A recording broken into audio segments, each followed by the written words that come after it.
కాంట్రాక్టర్లు గుత్తేదారులు అంతా వాళ్ళే కదా తయారైంది. మానవతరాయ్ గారు పాపం ఆయన ఒక victim. చెప్పండి. శరత్ గారు ఆవేదన విన్నారు కదా, సరే ఇప్పుడు కాంగ్రెస్ లో ఎందుకని చేరినామా అని చెప్తున్నారు ఆయన. మొన్న శరత్ గారు కాంగ్రెస్ లో చేరినందుకు మన క్షమాపణ కూడా చెప్పారు. సరే వారు ఏదైనా మాట్లాడతారు, వారికి బహుముఖాలు ఉన్నాయి. వారికి ఒక లాయరు, ఒక అన్ని రకాలుగా జర్నలిస్టు, అదేవిధంగా పోరాటాలు చేస్తాడు ఈ మధ్య టీవీల్లో చర్చల్లో. సరే వారు ఏదైనా మాట్లాడచ్చు, కానీ మాకు కొన్ని టీవీలోనే కాదు బయట కూడా శరత్ గారు మీరే మాట్లాడితే ఎట్లా కాదు, మీ వివేక్ అడుగు. నేనేదో పత్రికలకు పరిమితమైన వ్యక్తి అట్లాగా మీరు పోరాటాలు చేస్తున్నారు. సరే మీ పోరాటాలు మేము తప్పుపట్టట్లేదు. టీఆర్ఎస్ మీద పోరాటం చేశారు, ప్రశ్నించే గొంతుక అయిపోయారు శరత్ గారు, అందరినీ ప్రశ్నిస్తున్నారు. ఇప్పుడు ఇంకోటి అట్లా ఇప్పుడు సోషల్ మీడియాలో టీవీలోనే ఇంపార్టెంట్, గల్లీల కంటే ఎక్కువ జనాలు అదే అందరినీ ప్రశ్నిస్తున్నారు. ప్రశ్నించండి, ఇది స్పందించే ప్రభుత్వం కానీ బంధించే ప్రభుత్వం కాదు. ఒక విషయం ఏంటంటే ఇప్పుడు రాజకీయాల్లో రాజ్యాంగ విలువలే ఉంటాయి. ఆ విలువలే నైతిక విలువలు, నైతిక విలువలే రాజ్యాంగ విలువలు. రాజ్యాంగాన్ని గవర్నర్ అయినా, రాష్ట్రపతి అయినా, సుప్రీంకోర్టు న్యాయమూర్తి అయినా, మనమైనా భారత రాజ్యాంగాన్ని అనుసరించాల్సిందే. మరి భారత రాజ్యాంగంలో 10వ షెడ్యూల్లో అంతిమ నిర్ణయం ఎవరికి ఇచ్చారు?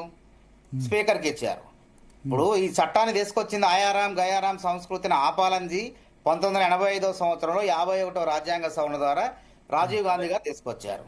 1/3 అన్నారు, అది కూడా కాదు, ఈ చట్టంలో లొసుగులు ఆధారం చేసుకొని మళ్ళీ తప్పులు జరుగుతున్నాయి. కాబట్టి 2003లో వాజ్పేయి గారు వచ్చేసి ఆయన 91వ రాజ్యాంగ సవరణ ద్వారా కొన్ని 2/3 అన్నారు. అయినా ఆగుతుందా? చట్టంలో లొసుగులు ఆసరాగా చేసుకొని ఎవరు చేసే పని వాళ్ళు చేస్తున్నారు.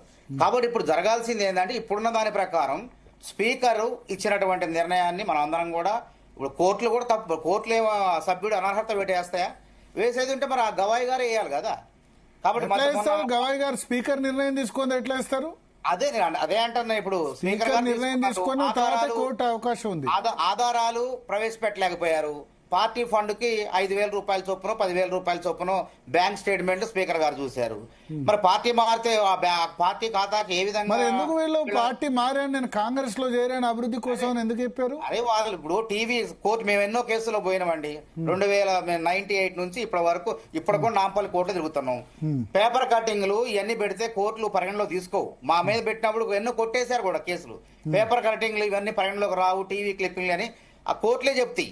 అదే పేపర్ కట్టింగ్ లో పేపర్ వాళ్ళు పబ్లిష్ చేసింది వేరు, ఇప్పుడు మీరే అన్నది డైరెక్ట్ గా వేరు కదా. ఇప్పుడు పేపర్ కూడా ఏదైనా రాసుకోవచ్చు అండి, అది వాస్తవం కావచ్చు, క్వశ్చన్ మార్క్ పెట్టవచ్చు, ఇంకేదైనా వీడియో ఉంది, వీడియో ఎవిడెన్స్ ఉంది, నేను కాంగ్రెస్ లో చేరేనా అని. అది కూడా ఇప్పుడు అది చెప్పేది, ఇప్పుడు కోర్టులు దాన్ని పరిగణించట్లేదు. ఒకటే పాత జడ్జిమెంట్ ప్రకారం పాత జడ్జిమెంట్లను పరిగణలో తీసుకొని కింది కోర్టులు కూడా అదే తీర్పునిస్తానే స్పీకర్ గారు కూడా అదే అమలు చేశారు. శరత్ గారు పరిగణలో తీసుకోరు. శరత్ గారు ఉండదా, వ్యాలిడ్ కాదా? సార్ ఒక విషయం చెప్పన్నా, ఇక మానవతరాయ్ లాంటి చదువుకున్నవాడు కూడా ఒకవేళ ఇంత లౌక్యంతో మాట్లాడతా అంటే నేను చట్టమే తప్పదు కాంగ్రెస్ పార్టీ తరఫున కాబట్టి తప్పదు. పాపం నేను కూడా కొంత మానవతరాయ్ తప్పదు, న్యాయ పరిజ్ఞానం ఉంది కాస్త.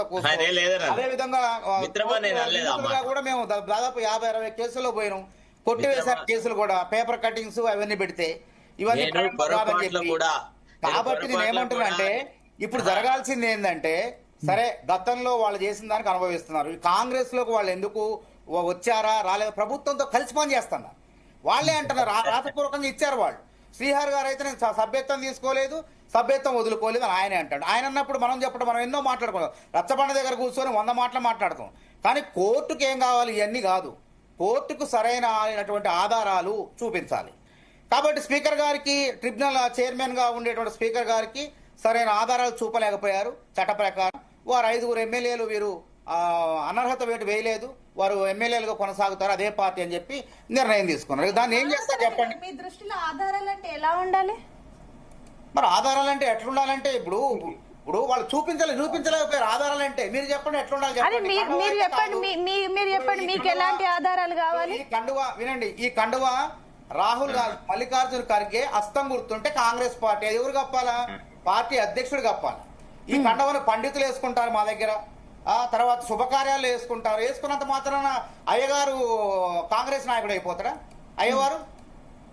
కాబట్టి కోర్టుకు సరైనటువంటి కండవా వేసుకున్నారు. కాబట్టి అయితే ముఖ్యమంత్రిని కలిసిన సందర్భంలో వాళ్ళు ఇష్టం ఉంటే వేసుకుంటారు. ఇప్పుడు సిపిఎం నాయకులు కూడా కలుస్తారు, వాళ్ళు ఎర్ర కండవ వేసుకుని వస్తారు, కండవ వేయకుండా. మా ఇంట్లో కూడా ఇన్ని కండవాలు ఉంటాయి. ఇప్పుడు నేను చేసిన అంటే ఇప్పుడు చాలా మీ సీఎం రేవంత్ రెడ్డి కండువ కప్పితే అది ఆధారం కాదు, టీపీసీసీ చీఫ్ మహేష్ గౌడ్ కప్పినా అది ఆధారం కాదంటారా? గౌరవానికి వేసుకుంటామండి, ఇది 3 రంగులు, దీని మీద హస్తం గుర్తుండాలి. అదే అందుకే అన్నారు కొందరు జాతీయ జెండా కప్పుకున్నామని చెప్తారు కదా. టీఆర్ గులాబీ కండవ వేసుకుంటే మనం బీఆర్ఎస్ పార్టీ అయిపోతామా? దాని మీద కేసీఆర్ బొమ్మ ఉండాలి, కారు గుర్తుండాలి. అది గుర్తుపెట్టుకోండి. తెలుగుదేశం ఇంట్లో పసుపు ఉంది కదా అని మనం పసుపు తింటే మొత్తం మనమంతా తెలుగుదేశం వాళ్ళు అయిపోతామా? ఇంట్లో గులాబీలు పూస్తున్నాయి కదా చెప్పి మనమంతా టీఆర్ఎస్ పార్టీ అయిపోతామా? అట్లా కాదండి. ఇవన్నీ మనం ఈ పార్టీలు పుట్టక ముందే ఉన్నాయి ఇవన్నీ. కాబట్టి ఈ కండవాలని వేయటం కాదు, ఇది ఆధారం కాదు. ఈ కండవాలు వేయటం అనేది ఆధారం కాదు. కాబట్టి దాని మీద నేను చెప్పిన చిహ్నాలు ఉండాలి, పార్టీ గుర్తులు ఉండాలి, పార్టీ అధినాయకుల బొమ్మలు ఉండాలి, చిత్రపటాలు ఉండాలి. అప్పుడు పరిగణలోకి తీసుకుంటాయి. అంతేగాని ఏమీ లేవు ఇప్పుడు. కాబట్టి కోర్టులకు ఏం కావాలి, జడ్జిలకైనా వాళ్ళకైనా ఇవి ఆధారాలు కాదంటున్నారు వాళ్ళు. కాబట్టి మీరు ఏమైనా విప్పు జారీ చేశారా? అసెంబ్లీలో ఏదైనా అంశం మీద లేకుండా అవిశ్వాస తీర్మానం కనుక పెట్టినట్టు ఏమైనా పెట్టారా? మాట్లాడితే వీళ్ళు అధికారం, కాంగ్రెస్ అధికారంలోకి వచ్చిన దగ్గర నుంచి ఏమంటున్నారు? ఇది 2 నెలల ప్రభుత్వమే, 3 నెలల ప్రభుత్వమే అని అంటే వాళ్ళల్లో వాళ్ళు అనుకుంటూ వాళ్ళ ఎమ్మెల్యేలు అభద్రతాభావానికి గురవుతున్నారు. ఇంకా ఈ 10 మంది కాదు, నిజంగా రాహుల్ గాంధీ గారు, రేవంత్ రెడ్డి తలుపులు తెరిచినట్లయితే 2/3 వంతు విలీనమయ్యేదే. ఇప్పటికీ మించిపోయింది లేదు. కానీ రేవంత్ రెడ్డి గారు ప్రతిపక్షం ఉండాలి, బలమైన ప్రతిపక్షం ఉండాలని కోరుకోండి. ఎందుకంటే ఆయన జెడ్పీటీ స్థాయి నుంచి కింద నుంచి రెడ్లలో చాలా మంది కోటీశ్వరులు ఉన్నారు, కుబేర్లు ఉన్నారు. మరి అందరూ ముఖ్యమంత్రి కాలేదే? ఒక జెడ్పీటీసీ స్థాయి నుంచి ఒక ఎమ్మెల్సీగా, ఒక ఎమ్మెల్యేగా, ఒక ఎంపీగా, ఒక పిసిసి ప్రెసిడెంట్ గా, తర్వాత ముఖ్యమంత్రి అయింది. అది ఒక ఆయన కష్టం, ఆయన కష్టంతో వచ్చింది. ఏదో శుభప్రద గారు రాలేదు ఆయన. శుభప్రద గారు ఎందుకో కరెక్ట్ సాక్ష్యాలు ఇవ్వలేకపోయినారు.